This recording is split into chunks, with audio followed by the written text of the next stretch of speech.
Welcome to your Veterans Resource Podcast, Return to Roots. This podcast is for service members and their family members regarding retention, transition, and reintegration from active duty to veterans in the community. Hi, I'm your host, Chris Elder, an active duty senior chief in the United States Navy, and my partner in crime slash host is Yogi Hernandez, who's an active duty chief in the Navy. Together, we are documenting our experiences as we prepare to transition and reintegrate into the community. Every podcast will have actionable content that will benefit American service members and their families, as well as those who have already transitioned and reintegrated.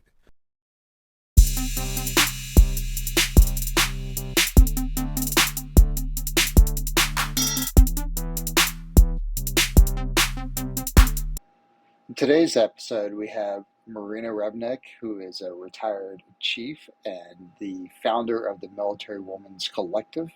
She is here to talk about 4-Block and the Military W.O.M.E.N Collective. We hope you enjoy the show. There's lots of great sea stories ahead of. So this is what happened. So this is, chief season. I think it was fiscal year 12. I think I went through in 2011. I think that sounds right. I don't know. I've been retired for too long now. But this is the crazy story that happened. Okay, so we're in at 𝐂𝐎𝐄𝐓 and what is it? Naval Air Station, right? NAS. Right, Naval Air Station. Yeah, NAS at 𝐂𝐎𝐄𝐓, right, in Japan. And so we, drove over from 𝐂𝐎𝐓𝐄𝐒 and went there. The genuine chiefs, they were all driving their their golf carts, and all the selectees, the chief selectees were running, and me being one of them, running behind them, trying. And this place is hilly as hell. And we get to a stopping point where they're like, hey, did y'all bring sandwiches or bring food? And one of the girls says to me, she's like, oh yeah, I brought sandwiches. So I start chomping into a sandwich. Well, I have an allergy to pepper. It was very strong back then too. Like, I don't eat it at all anymore. And so now it doesn't affect me. But back then, oh my gosh. So I had this sandwich that had some kind of like bologna or something that had peppercorns. And that's the one that I'm allergic to. Yes, that's the one I'm allergic to. And it had peppercorns inside of it. So I'm chomping on the sandwich. I'm so hungry, right? And all of a sudden I'm like, and my friend's like, are you okay? And I said, what's in this sandwich? And she said, oh, it's got like, bologna and salami. And I'm like, is there pepper in any of those? And she said, yes. And I realized, oh no. Oh, so I go back to my car thinking, I'm fine. I brought my EpiPen. No, I didn't. Did not have an EpiPen. So I go, and luckily one of the other selectees follows me, right? I go and I see the fire station, which is right next to the golf course. The Japanese right? fire station, yeah. So I'm like, like speed walking it over there, right? Because I don't want to like do too much or I'm gonna not be able to breathe at all. And so I'm like speed walking over there, and they say, yeah, we don't carry those. You need to go over to the clinic. So go back to my car, hop in the car, have my friend that's with me, he's driving, and I'm like, dude, just drop me. Like, I will tuck and roll out of the door. I don't care. And so he drops me off and he goes to park somewhere, and I go in. Okay, I have already quite a deep voice for a woman, but when I walked in there and I looked around and I was like, where is your ER? And they were like, they were like, whoa. Damn, that's like Batman showed up. Seriously, like, I'm the Batman. It was so bad. Okay, so I'm walking around, and these people are like that way. And so I get to this area that says like, that it's some kind of clinic. And I walk up to them and I said, I need the, like the ER, and I need an EpiPen like right now. And I swear to you, there was like 4 little Corpsmen, little HM, whatever, 2, 3, not even, probably like HNs and HM3s. One of them, I swear, like a light bulb, just like my little, thing here, was like over his head. He immediately understood the situation. He is like, follow me. Okay.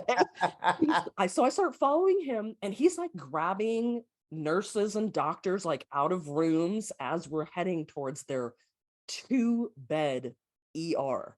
Yeah. And they're like, okay, we would like you to, lay down and we'll get your stuff, get like your pulse and all that stuff, your pulse ox and everything, right? And they come in, and I'm still talking like the Batman. And they said, okay, have you ever used an EpiPen before? And I said, no, I haven't had to use one. I have them, but I neglected to bring it with me. And they said, okay, we're going to do this together. So, we click off the thing and stab it in my leg. And so I'm talking like this, and then I could literally feel it working almost immediately. Wow. And I started, I went from talking like this to being back to this within a little bit. They gave me, of course, some Benadryl and, some stuff in an IV to make sure that, I didn't have anything. But I kid you not, that was the craziest thing. It was nuts. So nuts. I'm like, only me. Like, why? I don't understand. Like, how does these kind of things happen to me all the time? I honestly, until this moment, had no idea that you could be allergic to pepper. Bro, you can be allergic to anything. There's Like, so many things. Like they did the scratch test on me, and I'm allergic to mesquite. Like the tree. So I can't do any barbecue that has mesquite wood. I have to do like, oh wow, apple wood or cherry or pecan or whatever, or however you pronounce it where you're from. Pecan. I think that's the tomato. potato, patata. Yes, tomato. Yes, tomato. It reminds me of when I was in Gulfport, Mississippi, going through some training, and we were doing OC spray, and we had this guy that just had this crazy reaction. Like he just like, it hurts, it sucks. You have to get sprayed. So you get lined up in Gulfport, Mississippi. You ever been to Mississippi, Gulfport area during the summertime? Yes, It I is have. like being an armpit of Satan. And then on top of that, you get sprayed with OC, and you're just like, oh my God, this is like the worst thing ever. And you're like running around, and you gotta go fight this, run this obstacle course after you get sprayed. Your nose is running, and your eyes are like, you look like, man. And you're just like, you look like you just smoked like 4 bowls of weed or whatever, because they're like, yeah. big. Well, if you actually can open up your eyes, because right. Yeah, and you're just like crying, and you're like, they're like yelling at you, and you're like beating the red man up, and you're just like, and so I don't know where you're at, but I'm gonna do this. Oh man, and like poor red man, that dude was getting beat up because I was taking out my aggression on the red man. But we had this one guy, he got sprayed and he ran. He straight up, like, this guy could have been the fastest man in the world. He was running that quick, and he ran around the base, and like people were trying to stop him. Yo, man, stop. And he ran into this building, and some dude just getting done with his lunch break, just walking around, and he comes up to him and he puts his hand, like grabs for his face, puts his hand in his mouth. That dude that had just imagine, man, you're just minding your own business, and some dude runs into the building, like sticks their hand right in your mouth. What? And what are the odds? That guy was allergic to OC. Oh my God. So wait, the guy he stuck his hand in? Yeah, that dude was allergic to OC. No. So he's on business, taking his lunch break. Then all of a sudden, this dude just sticks his hand in there, and that is so. I'm laughing, but that is so not right. It's like so bad, so wrong. Did not have an EpiPen. The guy that got sprayed was okay, and he was running like a weirdo, and then stuck his hand that had OC on it in a person's face. When I see this guy when this guy was running, he was like a freaking cheetah. He was so freaking quick, man. I can just imagine like a whole trail of people, like Benny Hill, right? Just running behind him. Oh man, that was crazy. So funny. Oh man. I love sea stories. Yeah. Yeah. That's what makes this great. Yes. All the other ones, they don't really have sea stories, you know, they just got stories. That's so true. I never thought about it that way. Huh. Mm-hmm. That's awesome. What is 4-block? That is a wonderful question, Chris. Let me explain. So it is an 11-week veteran career readiness program. We have in-person and we also have virtual. So if it's an in-person class, it's going to be named after a city. So for example, there's a San Diego cohort that is going to be completely in person. You go to a different company's campus or area that they are going to be doing. They're going to be hosting this event, and the students are there for 2 hours, 6 to 8 p.m. and they're learning a new skill. So maybe it's doing their elevator pitch, or learning how to do interviews, things like that. And then there's also virtual ones as well. We have 2 here on this coast, the virtual Pacific Southwest and the Pacific Northwest. And the Southwest one is for Hawaii, Southern California, not San Diego, and Arizona, Nevada, New Mexico, all of that area. And then the Pacific Northwest one is going to be Alaska. It's going to be all of Washington, Oregon, and Northern California. That's where that region is. And I'm the director for the West Coast region. So those are all my cohorts. Nice. So what do you mean by the cohorts? What exactly, if you can break it down for our listeners? Oh yeah, a cohort. So cohort is approximately 3 dozen, maybe a little less people. And that's all the students. The students are in a cohort is what we call it. And our cohorts run on a semester system. So we do the 11 weeks runs from the middle of February to the end of April. And then we also do mid-September to the end of November, possibly the beginning of December, because of the holidays in there. Mm-hmm. Yeah. And what exactly is your program focused on? Oh, it's focused on assisting transitioning service members, so people that are getting out of the military, whether that's medically, retiring, separating, anything like that. Veterans as well, so post 9/11 veterans. And additionally, we have a military spouse one too, which runs almost concurrently. They start about a week before the other students do. Okay. Yeah. And so what about if I'm a veteran and I had no idea, I just left the military, and now I'm trying to figure out my life because my life was so short. I just got out. Can I still attend your classes? Is there a timeline? Is there a limit?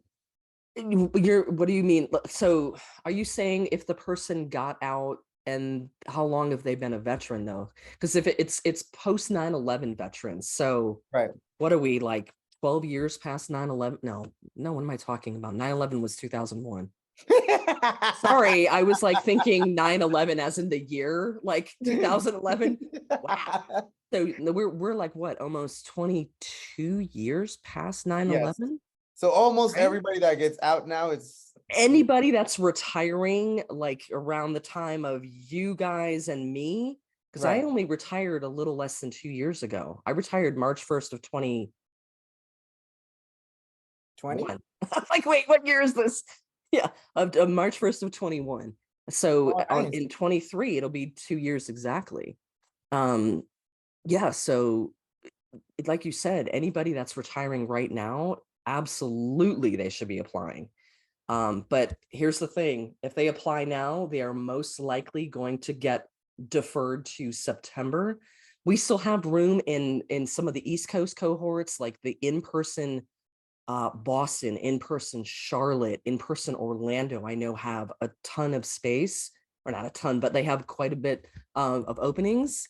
But a lot of the virtual ones are filling up really fast. So if anybody wants to get in on the West Coast, they need to apply like yesterday. Yeah. So, Right.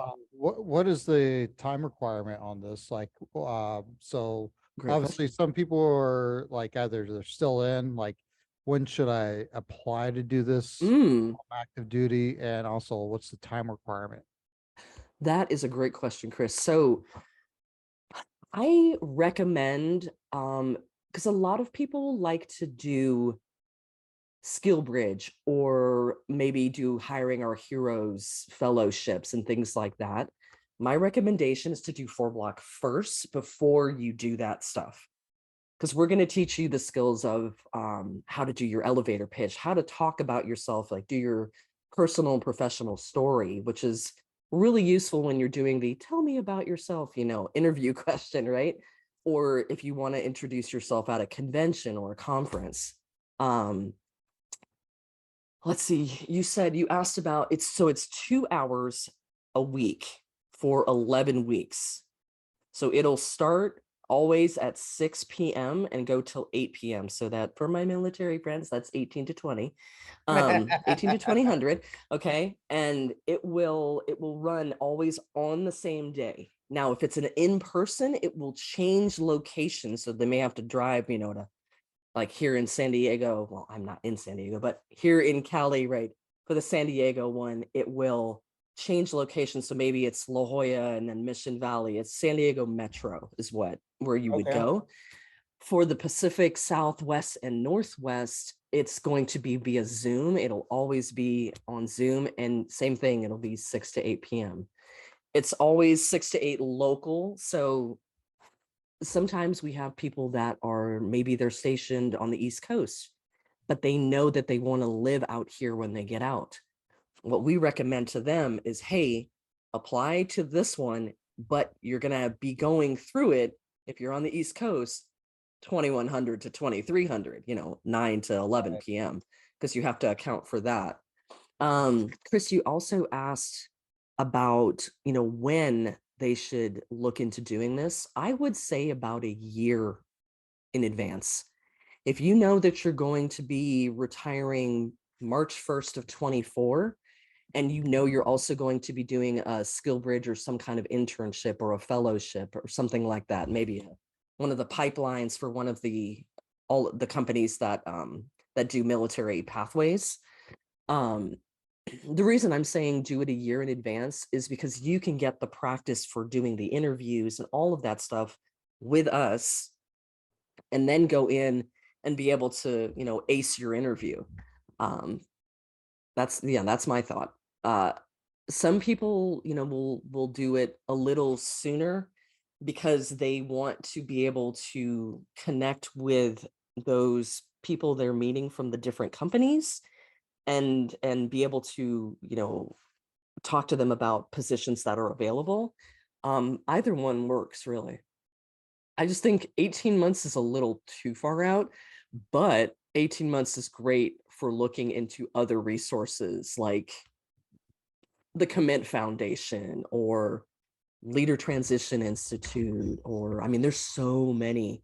Those ones that I just said are good for people that need help finding their purpose, because we all know the military gives you an amazing sense of purpose.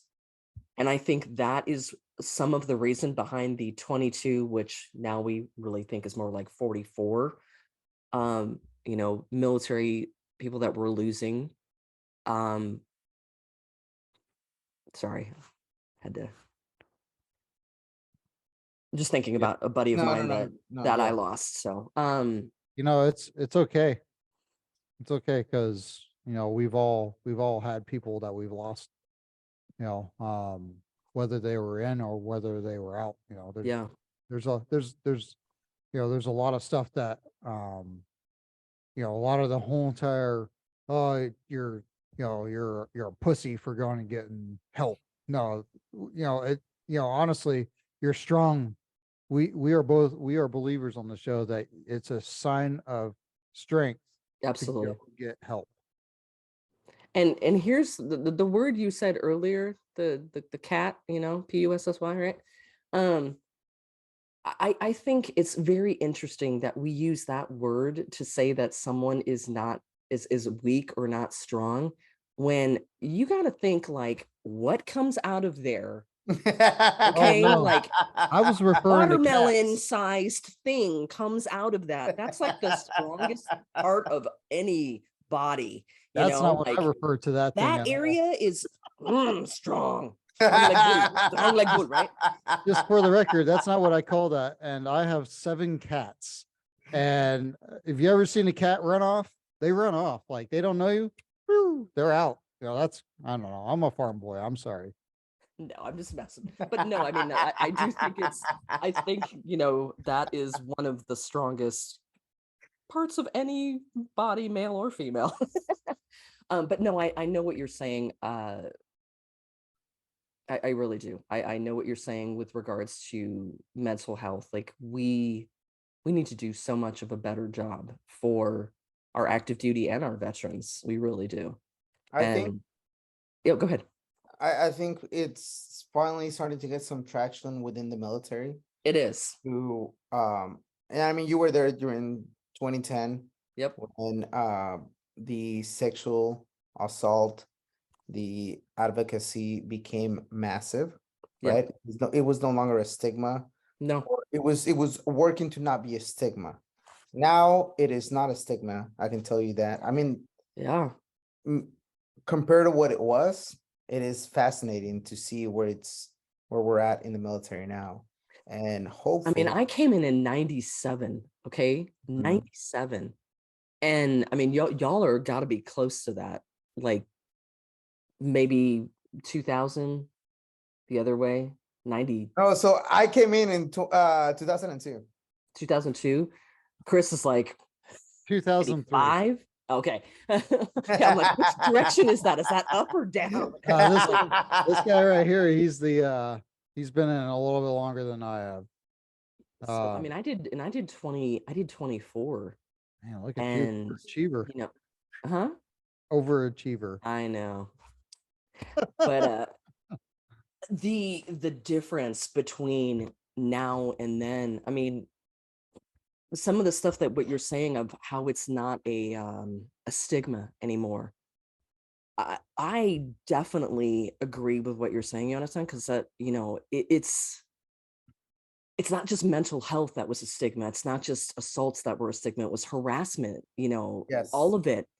Yes. One of the reasons that I started, my one of the reasons I started my what's it called?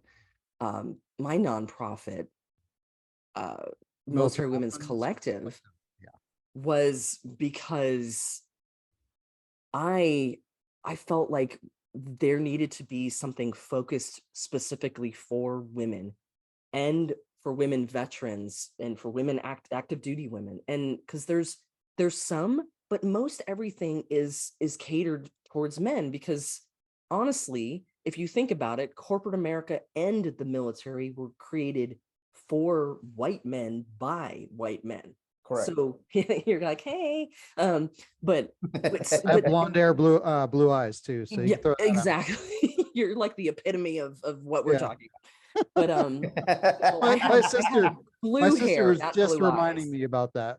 Ariel was just my sister. She was like, "You're like the epitome of everything that sucks." And I'm like, "Thank you." Wow. You're like, "Thanks, sis. Appreciate you." Yeah, thank you. You're named after a mermaid, so be quiet. No.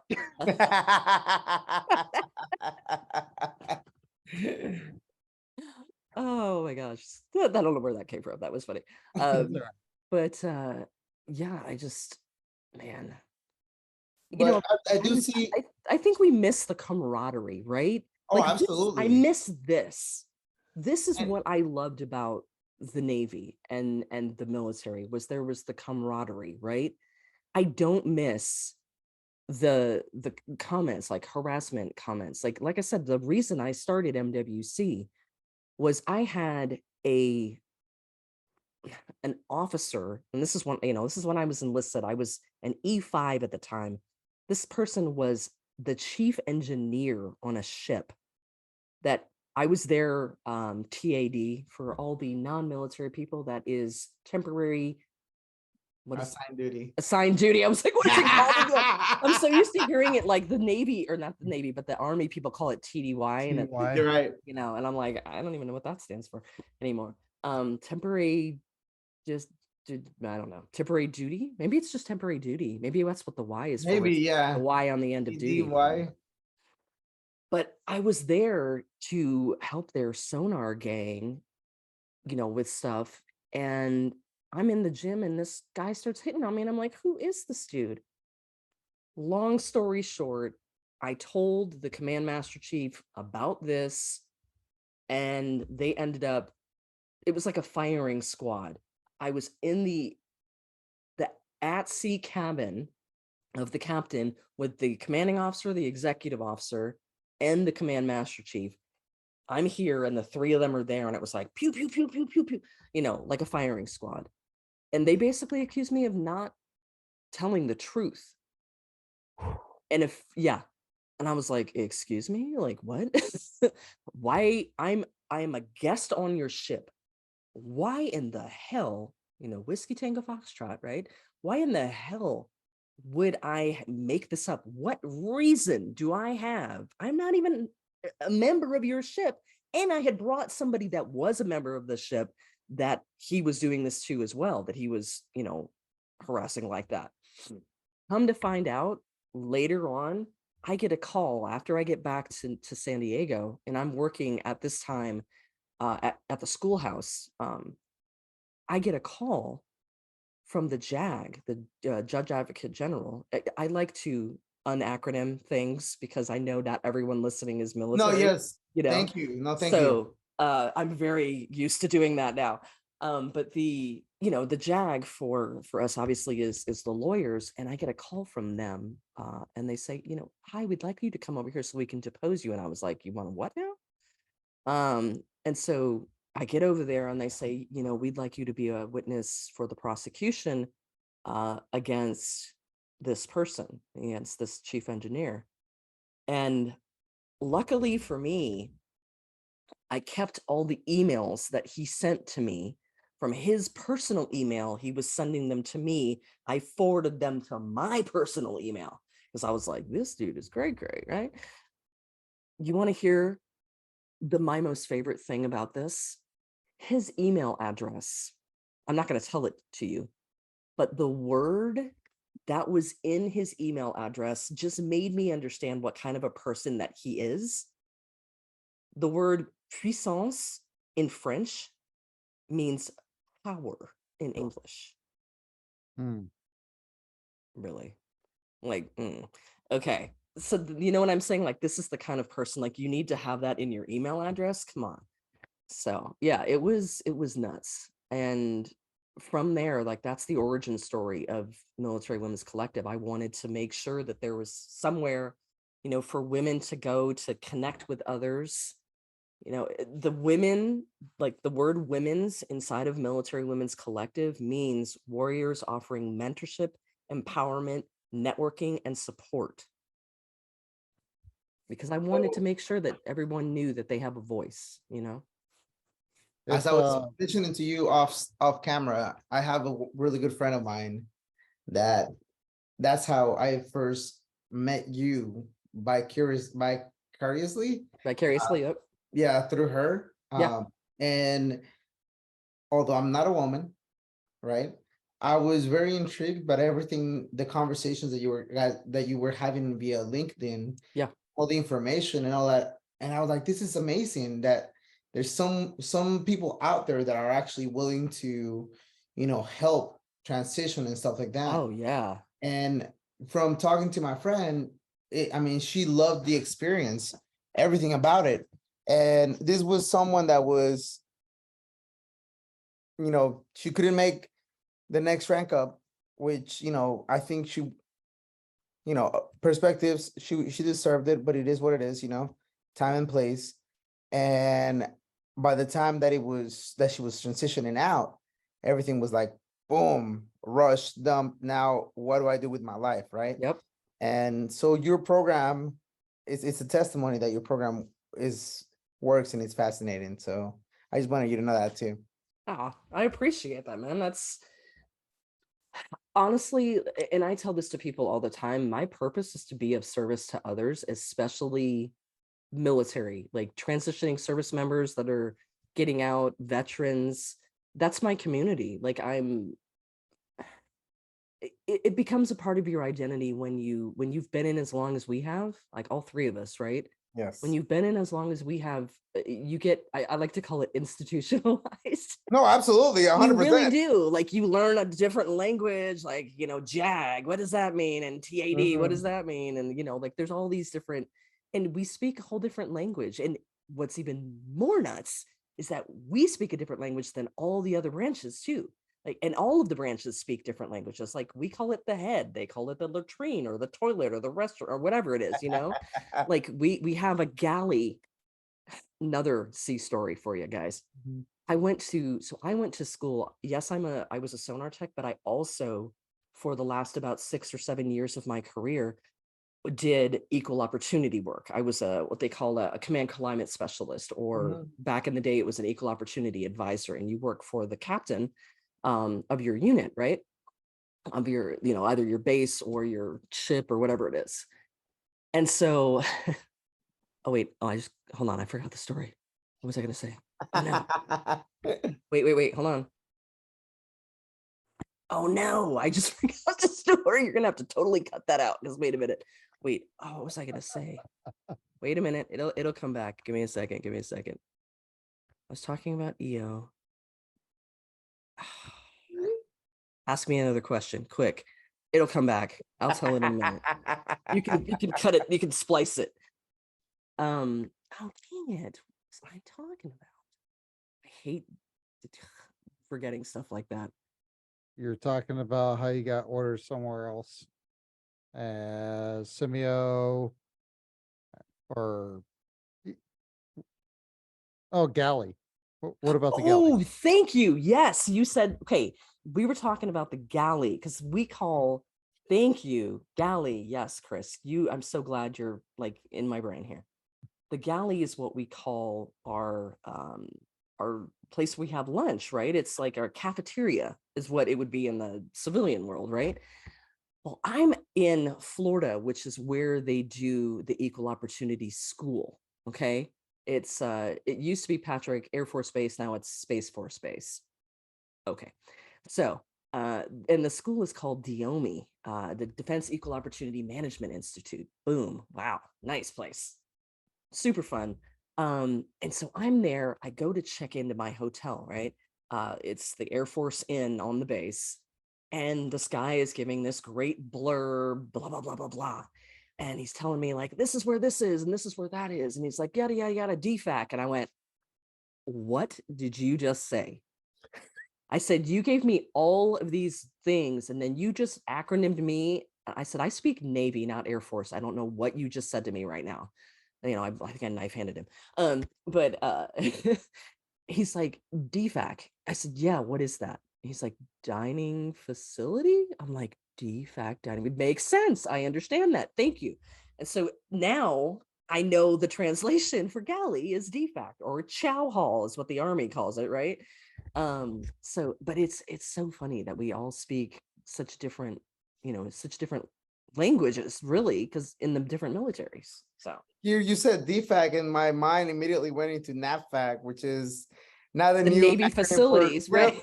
I was like, what do you mean? Wait, what? No, that doesn't make sense. Like NAVFAC, what? Which is the Army Corps of Engineers, if I'm not mistaken, for like the Army, or and you explain, like, we have cultural differences between the different branches, We do. but we all, whenever we get all of us into a room, we all just start talking tons of crap to each Back. other. Oh yeah. We We love talk so much crap about each, like if I'm with an Air Force person, of course, I'm going to be like, cheer Force. Everybody. Yeah. And then everybody says it, and they're all like, yeah, we are. Because they're proud that they are cheer Force. And then, with the Marines, we're like, what color is your favorite crayon? Yep. I mean, I was just recently with 4 Block. We were just at the Student Veterans of America NatCon that they had in Orlando. And before we did the opening ceremony, we did the hymns, for all of the different one. And so each person, like each group of people would stand up, and sing. So I'm like, anchors away my voice, right? I'm singing along, and then I know the Marine one too, because they are Department of the Navy, so technically we should know that one. The other ones I don't know, but it was great to just see everyone standing up, and and then we would cheer for all the other ones when they were done with their song, and it was just great to see so many people together like that, from all the different branches and just celebrating each other. It was fun. It was really good. Yeah. That's pretty awesome. Like this 4 Block thing sounds pretty unique in a way because It is, and it's completely at no cost, which is, a lot of people are like, wait, what? What's the catch? I'm like, there's no catch. It is no cost because we have so many generous companies that do grants for us and stuff like that. So there's no cost for the the military members, military spouses that are going through, or active duty service members, veterans, whatever. Yeah, there's no cost. what are the requirements to attend? Ooh. I know you said 9/11.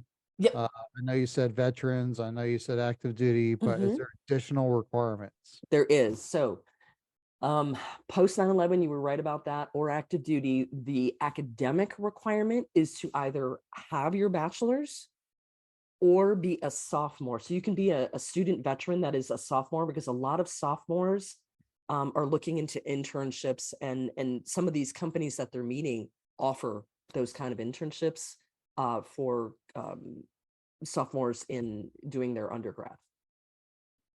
So if I'm active duty right now and I haven't gone to school, I have classes, but I don't have anything. Can I still apply or no? We really, really prefer you to either have your degree or be in school working on it as a sophomore. Okay. That is the our baseline. If you apply,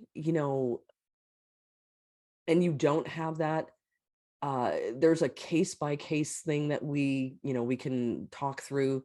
But if somebody's in school, then but they're not yet a sophomore. I mean, it would be something that I would have to talk to Case by case. my operations director or national operations director about. And Here's here's what I usually tell people whenever it comes to situations like that.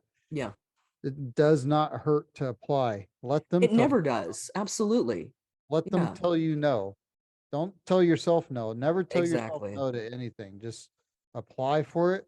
And if they tell you no, cool. Don't worry. Yep. Return to Roots has got your back. We got more resources for you.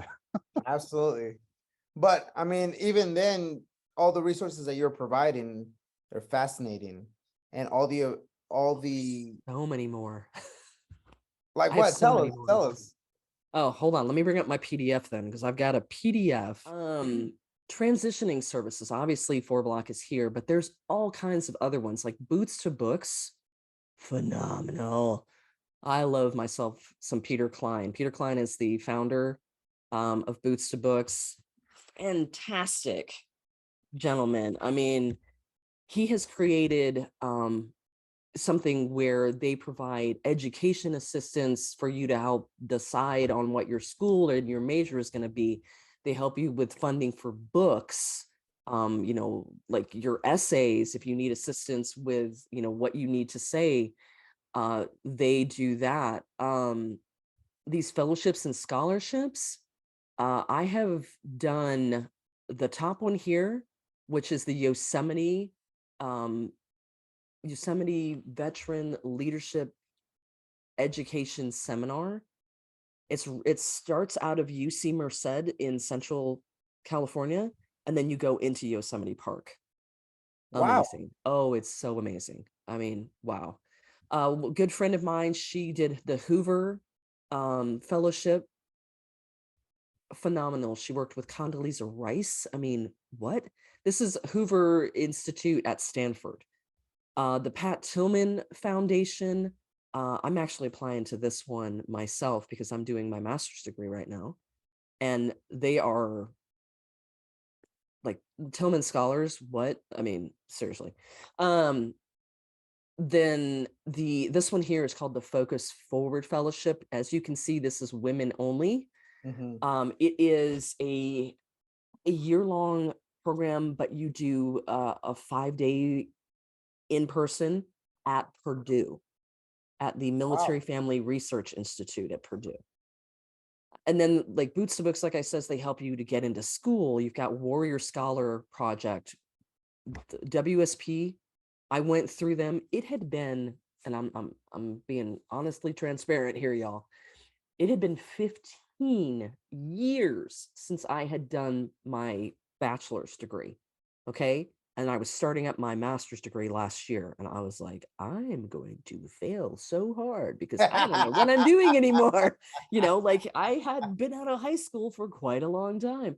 And so I thought, oh my goodness, I am not going to be able to do this. So I got in contact with WSP and I said, look, I know this is normally for the bachelor's degree program, but I said, it's been so long. And so they graciously allowed me to come into the program. Service to school, it's another one that helps, you know, with applications for getting into college and grad school. For special operators, if you know anybody that's a special operator, one that I recommend to everyone is the Honor Foundation. My friend that did the Hoover Institute, she went through it, and it's a 16-week program, and every special operator I know that's gone through it has loved it. Really? For certifications, Act Now Education, started by a Navy lieutenant. He's over in Bahrain right now. IVMF, the Institute for Veteran and Military Families, has something called Onward to Opportunity that you can do 6 months before you get out. And Boots to Books, we already talked about. There is a For the Ladies section that has a ton of resources for the women's. For resumes, I've put some in here, including my friend Lori. She is phenomenal. Like she wrote my resume and whoa.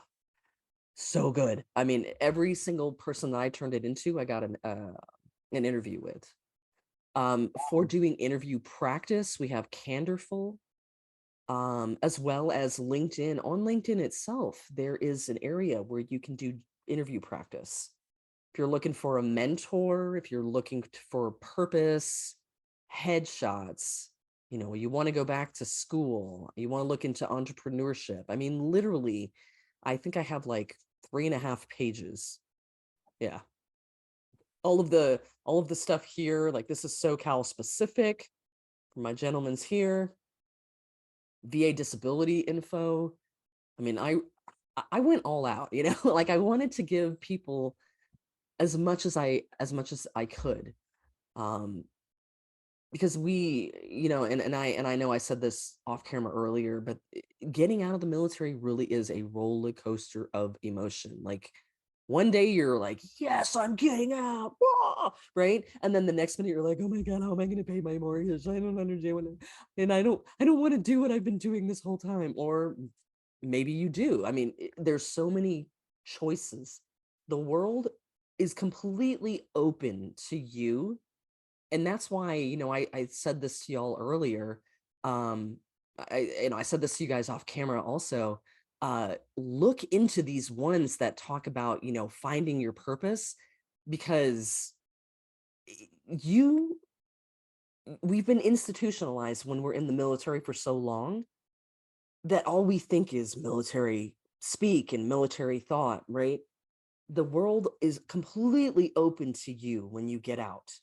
Like if you like animals and you like being outside, you could work for the National Park Service or go work at a zoo. I mean, really, there's whatever you want to do. It is on you now. It's your choice.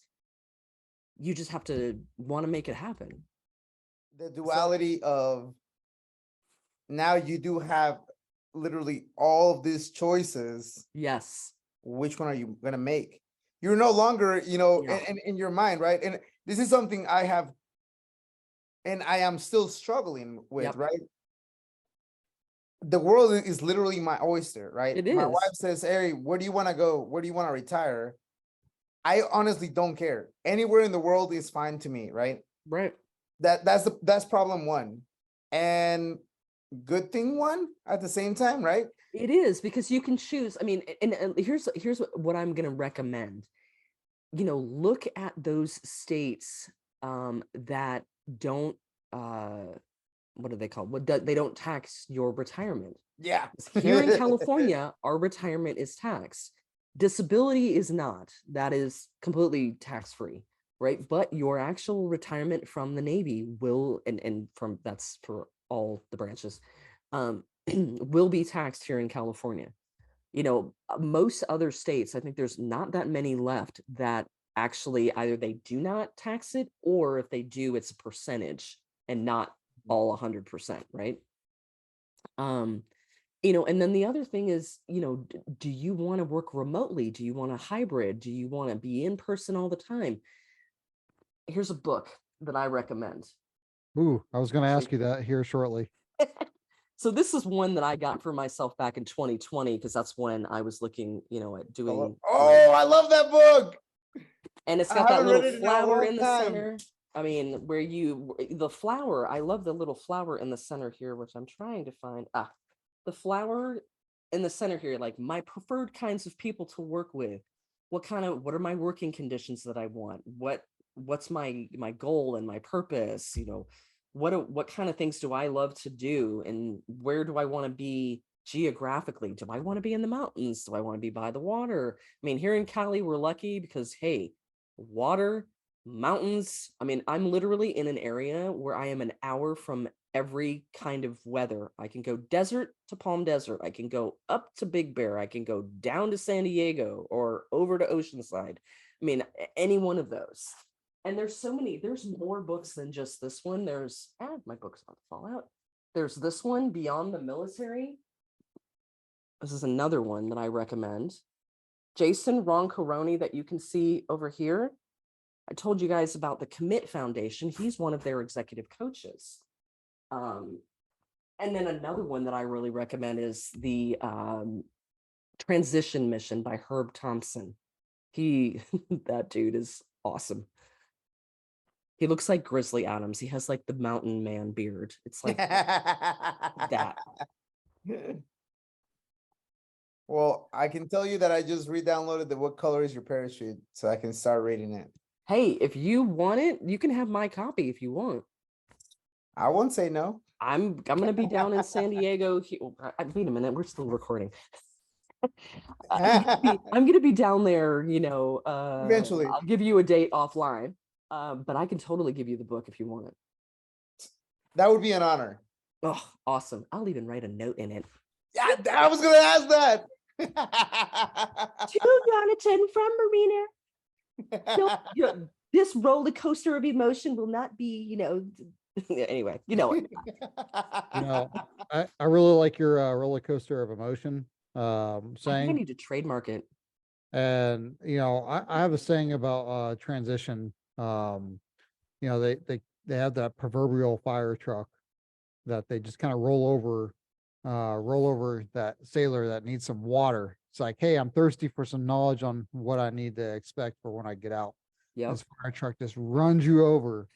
and then everybody's like wondering why you're still thirsty as they back that fire truck up and over, bump, bump, bump, bump, and I'm like, I'm still thirsty for information. The problem is TAPS class. Everybody waits for this TAPS class, and it's just not. It's not what people actually expect. Yeah, and when I was getting out, when I went through it, was when it was all virtual during 2020, during COVID. Yeah. Oh yeah, I retired out of the military in 21, like prime COVID time. March of 21, we were a year into COVID, right? And yeah, so I was doing all of my retirement stuff while COVID was happening. So super time to get out of the military. But you know what?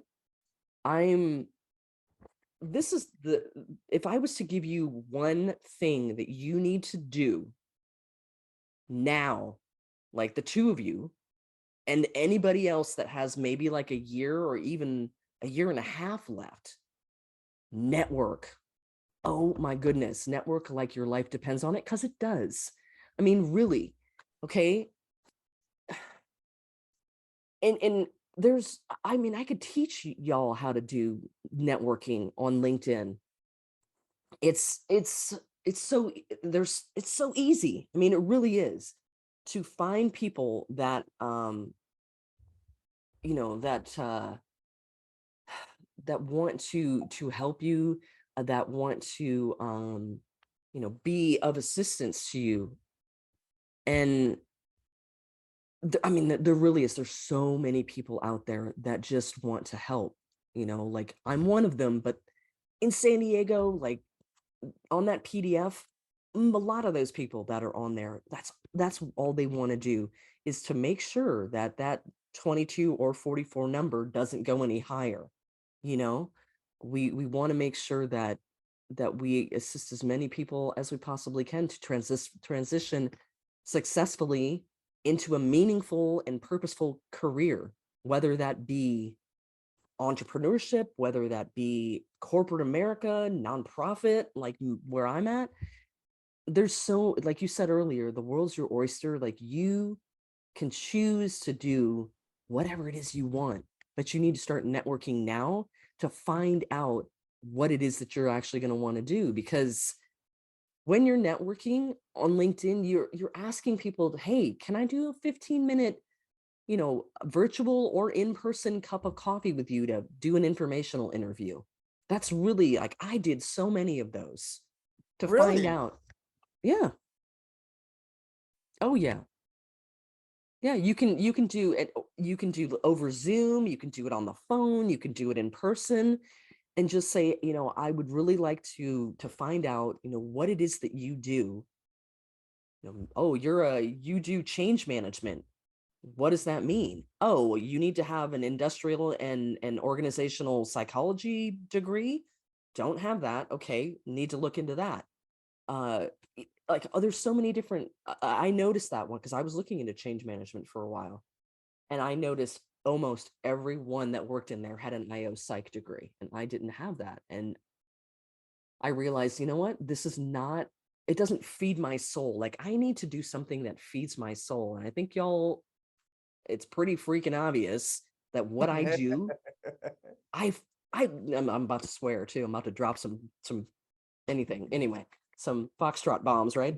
But I absolutely love what I do because I get to help people all day long. Like, how is that not fun? You know, like for me, I just get to share my passion about nonprofits and people that want to help other people. I mean, I'm living the dream, you know. You know, And and that's what we're doing here on Return to Roots. We're actually building a tribe. Yeah, And I get excited every time I hear somebody start leaning towards this subject. And Yogi's like, "Yep, here comes the tribe statement." And absolutely. everybody else that's listening is like, "Yeah, tribe statement." You know, it's building a tribe. It is. The reaching out and networking aspect, that's finding your tribe. Because right now you are in a tribe and you're going to relocate into a different tribe, Exactly. and you're not going to know which tribe's right for you unless you go out there and you start researching it now. And this show is also helping people realize, hey, there's a tribe of us out here. Yep. We all do different things, we all have different songs that we sing, but we are all here with the same thing, you know. Active duty veterans, we all want to get together and we all want to help out. You know, it's so funny. Like, I don't know if you guys can see it, but this right here, this little necklace, can It's you hard see to that, see. Jonathan? no, I cannot. This little gold thing that's like, Yeah, I can see. Yeah, I can see you okay. dangling it. So it is actually, it's a little teepee with like a little, I'm sure it's like a crystal, I don't know what's in it, but it's some kind of little sparkly thing in the center. And do you know what this means? It stands for tribe, because No. I found my tribe of women, and we work in all different places all over the US. And one of my friends works for American Corporate Partners. One of them, she started her own nonprofit also.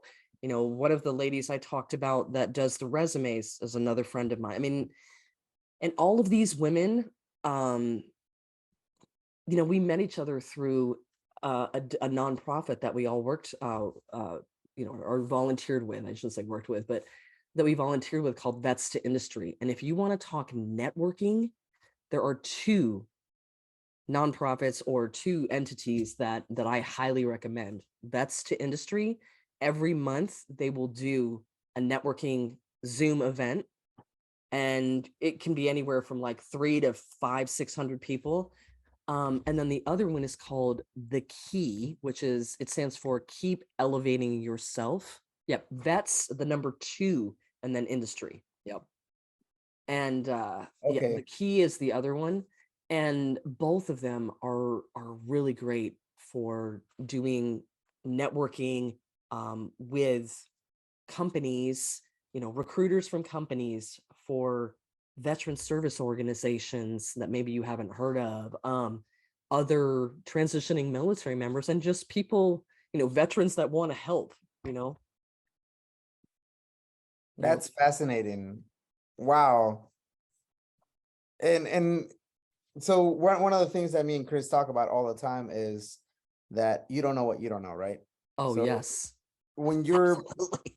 when you're when you're going through the season, is something that you talk about, right? That you develop that. But once, going back to the being institutionalized, Yeah. you think you know enough that you're going to be successful, right? You're being successful in this career. You've succeeded for this many years. Yep. Therefore, once you get out, it's all going to be okay, right? It's all going to play out. You've seen tons of people that get out and they're all good, right? So Yeah. if you were better than them in the military, of course, it's going to be easier for you in the civilian sector, right? That's your mentality. Yeah. Right? And then when you start getting closer and you start realizing the reality of things, that it's not just about what you've experienced, but it's going back to the world is your oyster. It's a great thing, but the duality of it at the same time, it's so scary, because you went from, like, for me, right, nothing that I do translates to the civilian sector when it comes to. So you're what, like aviation? Yeah, I'm an AME, aviation Okay, so structural mechanics, you're safety equipment. electrical, No, right? I deal with the ejection seats, Oh, AME, not environmental AE. systems, ejection seats, environmental systems, and life support systems. Hey, Okay, hold on. hold on. Don't say I- that you can't translate that, because what about Boeing? No. So aside from, like, within the military, Yeah, contractors, so that's always there, right? right, But now that we go with the world is my oyster, if I really right. want to branch out and do something else, right? Then you're like, well, I'm not EOD, I haven't been trained that, so my explosives portion of it Right. is not going to translate. I'm not an airframer. I didn't, go bang on the metal, hammer and things. I can't do that. I didn't work with the hydraulics. So you start doubting your own abilities. Oh, So absolutely. you start putting yourself down, and it goes to the roller coaster that you were saying, and you're like, I was great. Now I'm nothing. What am I gonna do? And then you start questioning everything, and you're like, oh my God. I thought I had it planned out. I've been planning this for my entire career, and now it turns out I really don't know anything, right? And it's such a learning curve too. Like, you realize that but here's what's I want you to know. Maybe your job title doesn't transfer, but your skills are transferable. like your leadership skills that you've learned as being a Navy chief, right? Those are going to transfer. Your ability to think on your feet, to be adaptable, and there's so many skills that we learn that people that have never been in the military, like they don't understand. They really don't. Like, and I know that sounds weird, but they really don't understand, like, especially having been in as long as we have, our leadership, I think we all learn it, especially if you've been in for a while. Like, we go through courses and things like that, whereas maybe outside it's a little different, but I know what you're saying about, your job title. A lot of people, when they get out of the military, they focus in like, oh, I was supply logistics, I was supply chain or logistics, I have to stay here. You don't have to do that. All you have to do is sit with yourself, do some of these programs that help you figure out what your purpose is going to be, what you want to do. Like, who is Chris? Who is Jonathan, right? Who was Marina? Like, I had to figure out who the hell I was. I didn't know. I mean, really, I was Chief Rabinek. I didn't know who I was anymore. I was mom, I was wife, but I did not know who Marina was. And that took me, a little while. Right? It took me a little while to figure out, hey, this is me. Accept me for me. I want a place where I belong. We have to focus on the culture now of the company or the thing that we're going to go into after military. The culture is where you want to focus. Yes, of course, making money is great, but make sure it's a culture that you like, that you can work with. That's why I think a lot of military people that have been in for a while end up going in like defense contracting and Right. like you were talking about, because they're used to it. I did something a little different. I went nonprofit, but I still work with the military, right? Right. The whole military community, active duty, veterans, military spouses, etc. So yeah, it's important to focus on yourself. Like, and that's why I said 12 to 18 months. I knew I was retiring March 1st of 21. When I started networking and doing all that stuff? November of 2019. Like, that's almost a year and a half, right? Mm. Like, I wanted to make sure that I was going to be successful. Now, here's the issue with starting that so soon, though. Anything that you're doing with the VA, you can only turn it in 180 days in advance. A lot of the companies that are going to want to hire you, they might do their hiring only at the 90-day mark.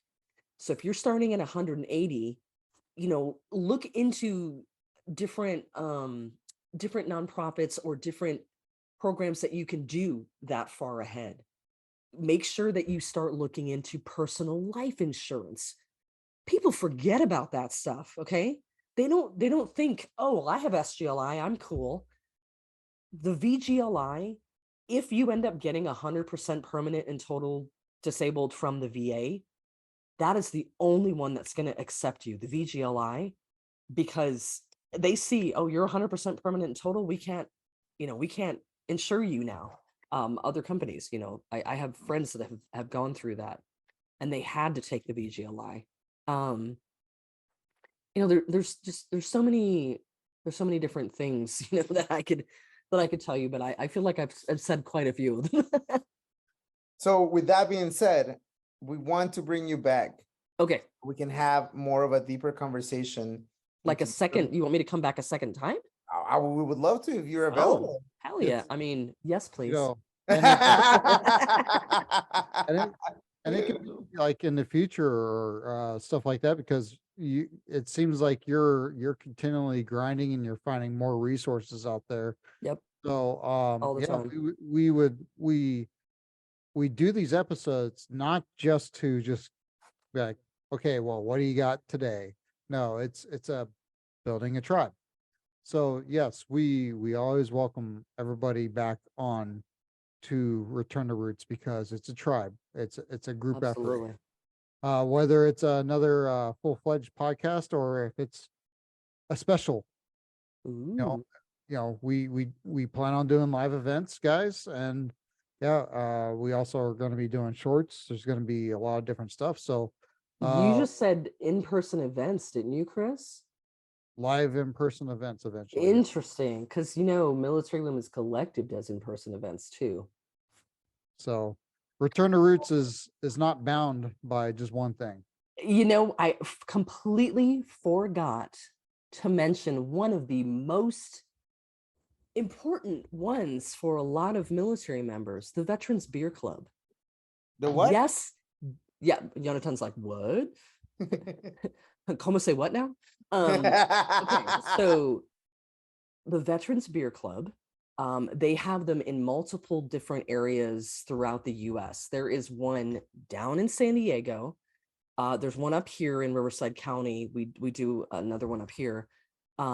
You will meet tons of veterans, tons of people that are, like myself, that just want to be of service, that want to assist.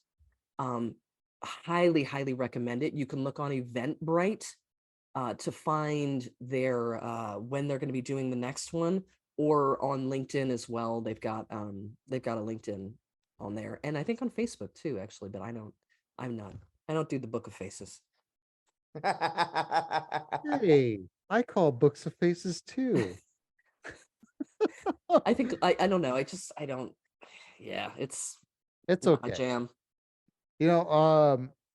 We do have you knocked out the book question already. And those who are listening to this will probably not notice it because I put that little split note in there. Because I have to split it towards the end because that's kind of like the end questions.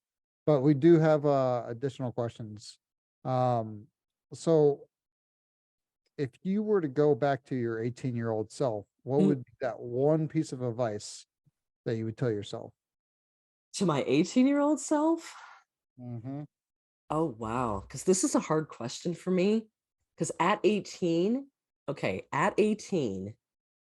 I was working for Disney Paris. What used to be Wow. called Euro Disney is now Disneyland Paris. As you can probably tell, I speak French. My mother is French, and I lived in Europe growing up for a long time.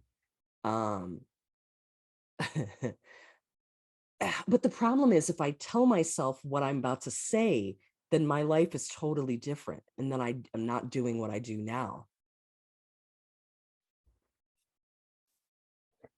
Because one of the things I would want to say is, don't follow that guy back to the States. don't follow that boyfriend back to the States, because you're just going to break up and join the Navy. But hey, that had to happen for me to join the Navy, right? I guess the thing I would say is just follow your instincts, go with your gut, is what I would say, because anytime I have gone against my intuition or my gut, it has never ended well, so go with your gut and just go with your gut and trust in the people that care about you the most. I like Wow. it. That's deep. that's a Is pretty that deep? solid Is that too advice. deep? No, I'm still taking it in. I've been to Disney in Paris. It's actually very, very cool little place. It is. Yeah. I've been to every single one of them except Shanghai. Worked for Disney Paris, went to the one in Hong Kong, went to the one here, obviously. Was stationed in Mayport, so I went to the one in Orlando. The only one I haven't gone to is Shanghai. You're gonna have to get there. I know, somehow I'm gonna have to do something. Flap my wings. I don't know. Like Tinkerbell. A little Tinkerbell flying around. You're like All right. So how can people get a hold of you? How can people get a hold of me? Well, gosh, there's multiple places really. What's the most Military Women's Collective website. So it's militarywomenscollective.org. I can type it in here if you would like me to. Oh, don't worry. We got it. Oh, okay, you're gonna find it. Got it. So that way, the contact us on there will I will see that. LinkedIn. I am on LinkedIn. I think I'm the only Marina Rabinek. I'm like 90% positive that I am. Don't worry. There'll be a link. Okay. Like I said, I don't really do the Book of Faces. And then 4Block, of course, they can get a hold of me there as well. Yeah, those are really my main three areas. And if you go to school at Texas A&M, I guess that's the other one. I don't know, but yeah, those two, and then LinkedIn are my main places of being able, how people can get a hold of me. Well, I'm super happy that you came on here because here's the thing. You started a nonprofit organization only less than a year, and not even a year. You started it pretty much immediately after you got out, right? Yeah, I got out in March, and then I started doing all the paperwork for it. March of 21, I started doing the paperwork for it in October Yeah. of 21. Overachiever, just like I said. And this nonprofit organization, they have in-person events, they have mentorship events, they are out here to help women become better, or improve. We always have this thing where like, oh, I'm not doing well today. I'm like, how about instead of I'm not doing well today, I'm always getting better. I'm always stepping forward. I'm always going forward in life, So the Military Women's Collective is a great step forward to improving your life. So I hope. Oh yeah, thank you. I hope people actually take advantage of this program that you put together. Me too, because we just recently partnered with Supply Chain Now. There's a company called Supply Chain Now that has, and I hate to say this, another podcast, has a podcast called do you mind if I say it or no? Oh, not at all. Okay. Sure, go ahead. I'm like, it's called Resources. Veteran Voices, and my good friend Mary Kate is she is the host of it. And I just found out today that, well, not I just found out, but we just announced today that we are partnering with Supply Chain Now, and and her nonprofit Guam Human Rights Initiative. So yeah, really excited about that, because working with them is going to allow us to do so many more things. Like here in a couple weeks, I'm going to be going to deliver some care packages that Sprouts. I worked with Sprouts, and they gave us care packages to take to homeless and food insecure veterans. And like I said, partnering with them is going to allow us to do so many more things. Like I want to do what you were talking about, professional development scholarships for transitioning service members. That Jonathan, you were talking about, I'm an AME, how am I going to translate that? What if you want to be an IT person instead? How are you going to, to do those certifications after you get out? Well, hey, there's places like myself or Boots to Books or some of the other ones we talked about. If you want to do a certification or some kind of professional development, we're going to start doing scholarships. We want to do retreats. I call them care retreats, which means connection, adventure, resilience, and empowerment retreats for women veterans, especially around the June 12th timeframe, because that is, if y'all didn't know this, Women Veterans Day. Did you know that there's a separate one? Because not a lot of people do.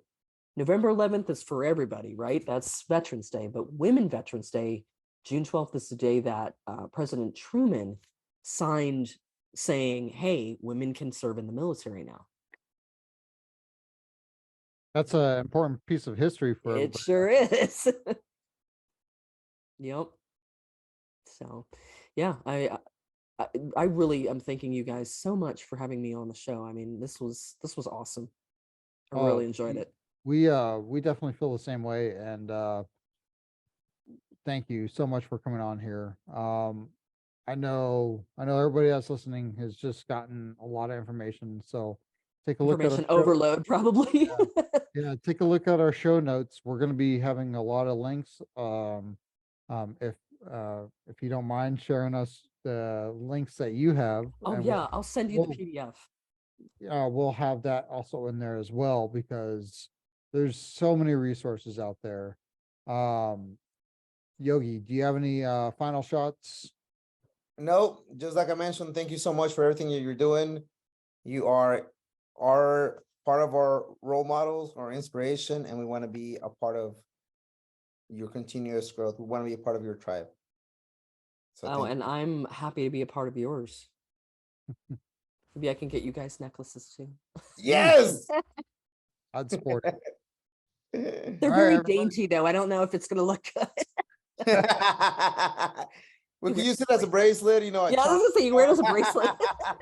Wrap it around twice, All right, everybody. It's not rainbows and unicorns, but it is what it is. Keep stepping forward. See you guys later.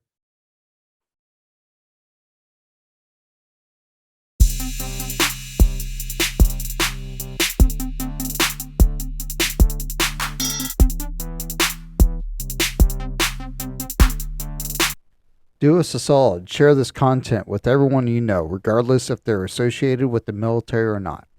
This content will help someone you know, and hopefully will lessen the deadly gap after service.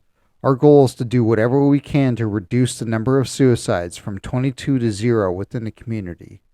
Give us a 5-star review, follow, like, and subscribe. We're on Spotify, Apple Podcasts, YouTube, TikTok, and you can follow us on LinkedIn and Instagram for more content from our guests. These are our personal experiences, and we do not represent the views of the United States Navy and or the Department of Defense. Your transition is ultimately up to you. Please do your research and ask questions. Use Master Chief Google or ask a friend and network within the community that you belong to. Return to Roots out.